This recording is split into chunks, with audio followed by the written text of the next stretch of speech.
I love the parallels you've drawn throughout the evening between people and walnut-brained horses. Sora also asks, what is your most interesting fact about horses throughout your research? Is there one you like to whip out at like trivia or something? Pants? How many people in here are wearing pants? Yeah. It got a little cooler this evening. Or even shorts for that matter. They're invented. Nobody wore pants before we rode horses. They don't show up. Nobody has pants. People got kilts and sarongs and skirts and some kind of wraps. But let's think about this. Pants are not all that comfortable. I'd rather wear... I'm out there, Jerry, and I'm loving it, like Kramer says. I'd rather wear a kilt or maybe something else.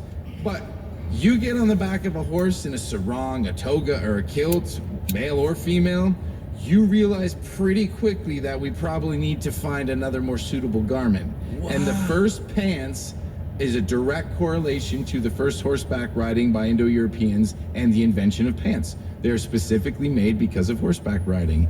The oldest pair of pants we found belong to two Indo-European mummies in Xinjiang province of Western China that date to 1300 BCE. And you can see these pants online, these oldest pants, and they're woolen pants. They're reinforced in the groin area like chaps, and they got designs on them. They got a drawstring belt. I mean, these pants are sweet. And I was like, I want a pair of pants like that. And I looked, they're already been reproduced. You can buy these pants on Amazon for real. I'm not joking. You can buy those pants. And I'm like, of course you can.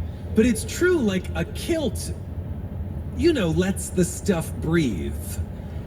And pants don't. So this is a vestige, you're saying?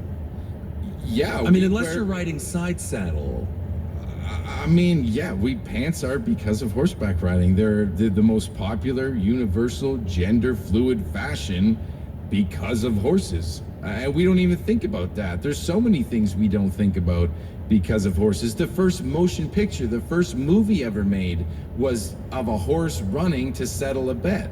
So Leland Stanford, the founder of Stanford University, he was a former governor of California, and he was a really rich dude, and he loved horses and wine, which together might not be the greatest combination, but anyway.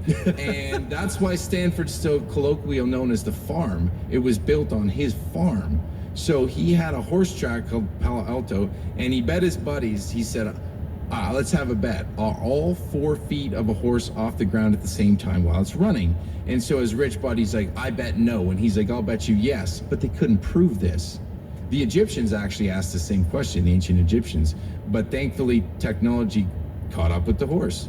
And so he hires this very eccentric English photographer called Edward Maybridge, and he sets up a series of tripwires on the track very close together to the shutters on a camera.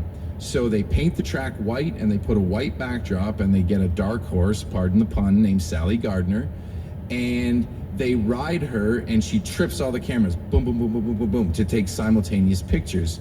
He then prints the pictures on a glass disc that he spins on his invention called a zoopraxiscope. And when you spin the pictures, it's a motion picture of the horse running, and Stanford wins the bet. All 4 hooves are off the ground when the horse switches from pulling to pushing with its front and back legs, like collected under the barrel. Now, Stanford won the $25,000 bet. However, he spent $50,000 to prove he was right. That is gambler's logic right there. Mm-hmm. I went to Vegas and I won $5,000. Well, how much did you bet? Well, 10 grand, but that's not the point. I won 5. No, you actually lost $5,000. Robin Jennings of Fruta asks, what's the average horse lifespan? And do we know what the age of the oldest living horse is? Oh man, so